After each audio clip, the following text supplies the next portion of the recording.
Videoteca Campo Visual Goldman. Módulo 1. Equipo y accesorios. Desde la vista del usuario tenemos enchufe para bombilla principal, switch de encendido, luxómetro, perilla para ajustar el gráfico, timbre, regulador de intensidad para bombilla principal y regulador de luz del pantógrafo, nivel de agua para ver la exactitud horizontal del equipo, láminas que cubren las bombillas que iluminan el gráfico,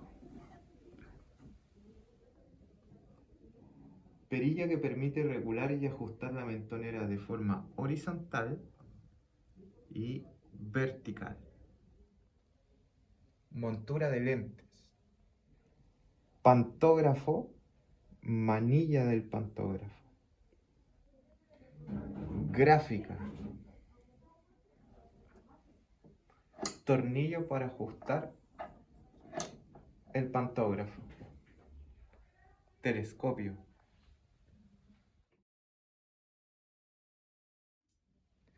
tabla para combinación de filtros, manilla para regular el tamaño del estímulo en milímetros cuadrados, manilla para regular la intensidad del estímulo en decibeles, manilla de filtros, persiana, permite no proyectar el estímulo al presionarlo, útil en pruebas estáticas, agujero que permite saber si está o no proyectando el estímulo, comprobador de apertura. Visión desde el paciente. Tenemos el sistema lumínico principal, cúpula, brazo de proyección de estímulos, el punto de fijación, el sistema de fijación, donde está la mentonera y el apoyafrente. Módulo 2. Software e interfaz del usuario. Aquí veremos la calibración y la cartilla. Calibración. Es una práctica que debe incorporarse como rutina a diario y entre pacientes. Debe calibrarse la luminancia del estímulo y la luminancia de la cúpula. Partiremos con la luminancia del estímulo. Primer paso. Se apaga la luz ambiente y luego se enciende el campímetro. Paso número 2. Se colocan todos los parámetros a la derecha, máxima intensidad y máximo tamaño.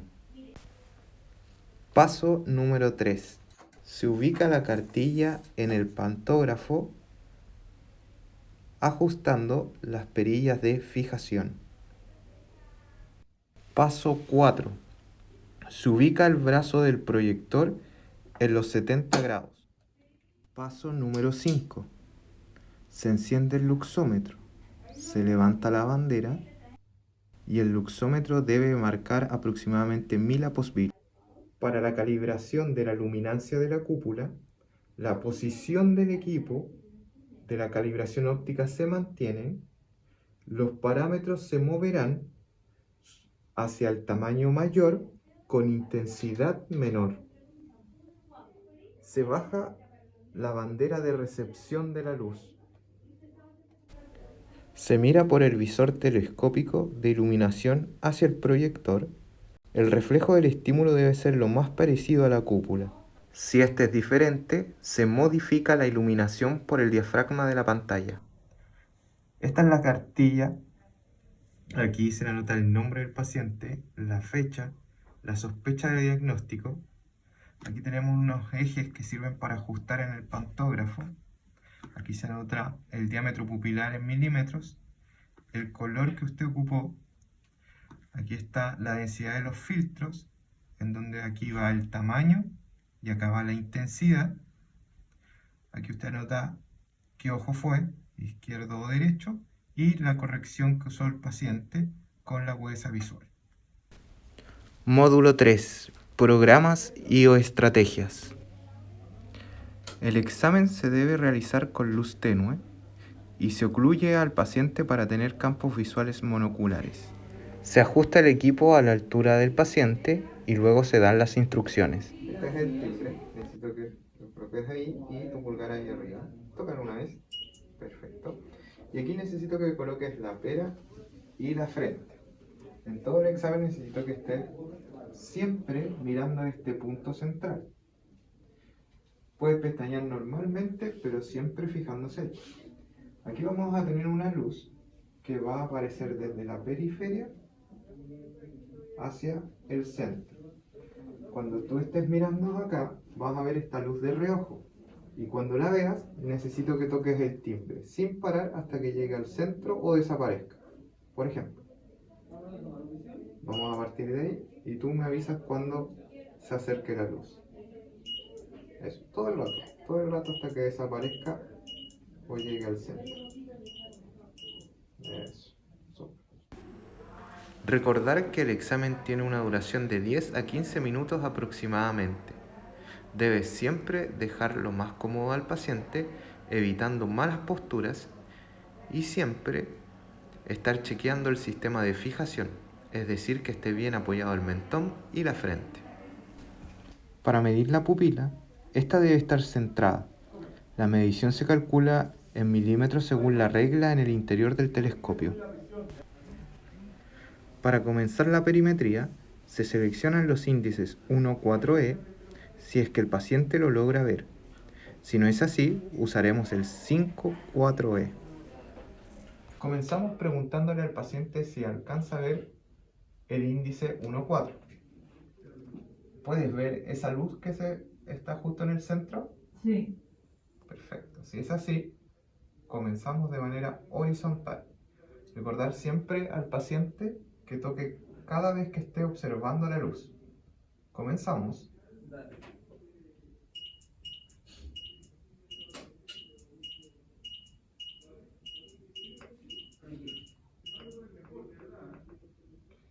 Luego, saltar a otra línea de manera azarosa.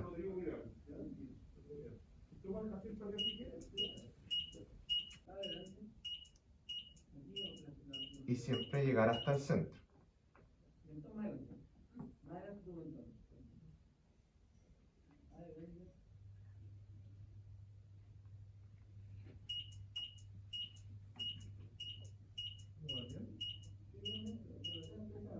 Observar siempre cómo está la fijación de su paciente.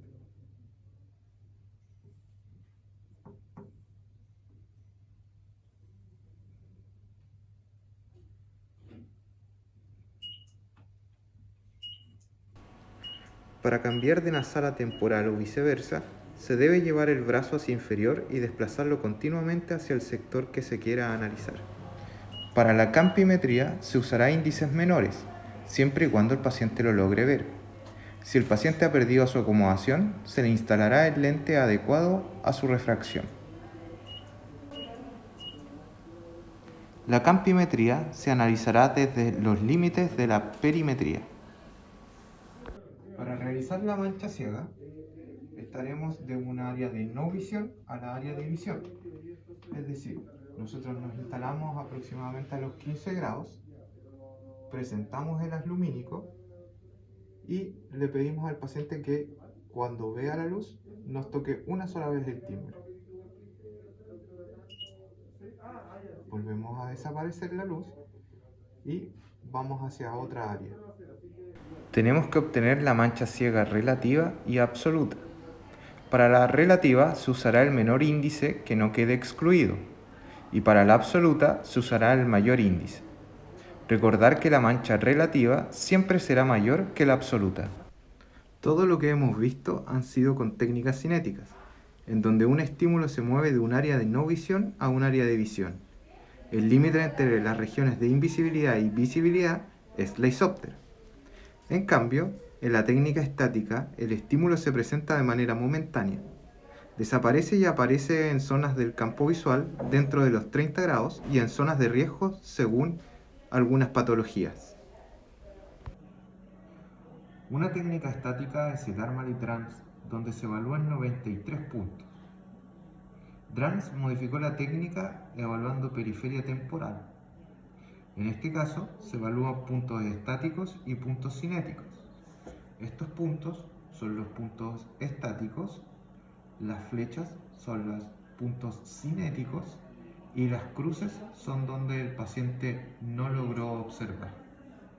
Otra técnica estática es la perimetría estática circular, PEC, donde se analizan los 5, 10 y 15 grados. Módulo 4. Formatos de impresión y/o resultados. Para finalizar el examen, se deben dibujar las isópteras. Marcaremos el ojo del examen y los datos necesarios para el registro del paciente. Se dibuja la mancha ciega relativa y la absoluta. Luego se dibuja las isópteras siguiendo las marcas obtenidas según las respuestas del paciente.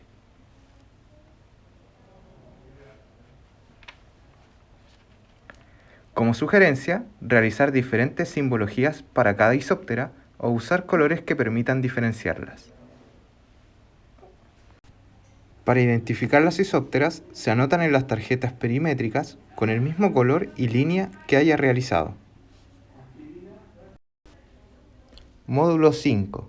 Análisis de resultados normales o alterados. Antes de reconocer cualquier patología o alteración al campo visual, debemos conocer cómo es uno normal. Como se ve en la imagen, una perimetría normal consta de 80 grados hacia temporal, 60 grados inferior y 50 grados hacia nasal y superior. La mancha ciega se encontrará ubicada a los 15 grados hacia temporal.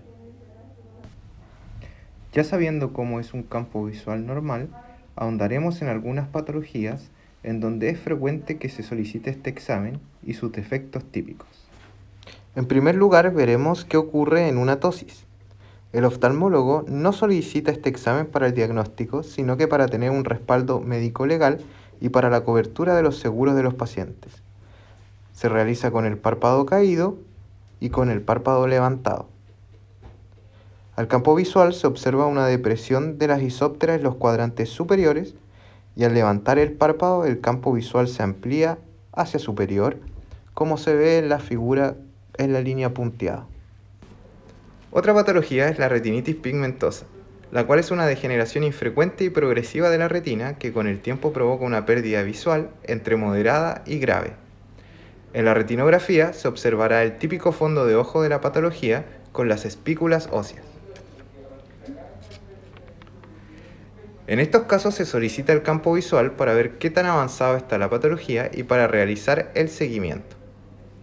Los defectos comienzan con escotomas perimaculares aislados que luego confluyen formando un escotoma anular para finalizar con una visión tubular. La siguiente patología es el glaucoma, la cual produce pérdida de axones del nervio óptico que eventualmente resultan defectos del campo visual. Estos pueden ser no evidentes hasta que se pierde un porcentaje considerable de axones. Después del diagnóstico de la enfermedad se puede realizar un seguimiento con campos visuales. Cabe destacar que los defectos del campo visual asociados con el glaucoma no son específicos de la enfermedad. Los escotomas son islas de sensibilidad reducida dentro del campo visual rodeado por áreas de mejor visión. Las islas con forma de coma se denominan escotomas de Seidel.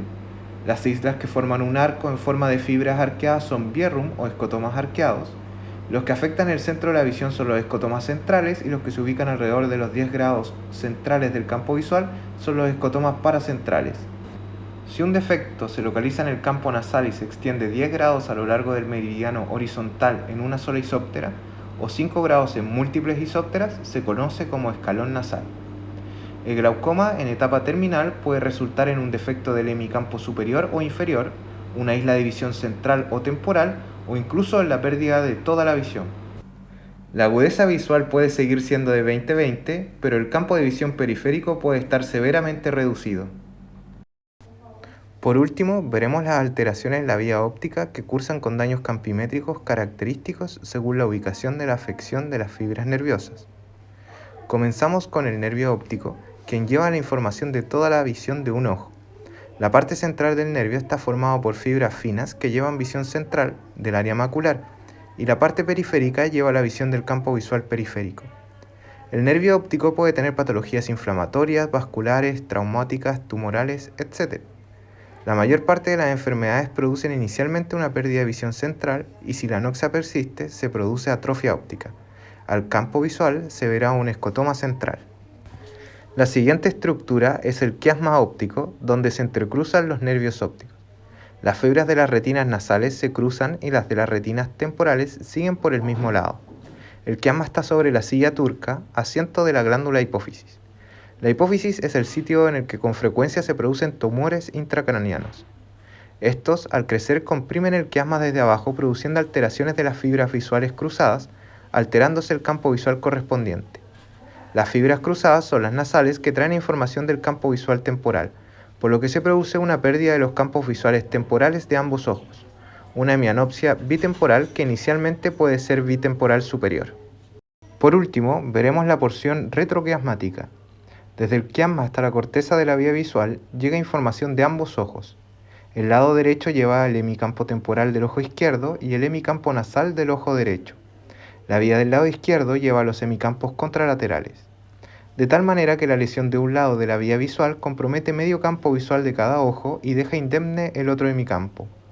La falla de un lado de la vía visual produce la hemianopsia llamada homónima con agudeza visual normal. Los defectos del campo visual serán más congruentes mientras más posterior es el daño. Como pueden ver, el examen de campo visual Goldman es útil para evaluar y hacer un seguimiento de daños hacia la periferia, para la realización con técnicas estáticas y es muy importante en las alteraciones de la vía visual.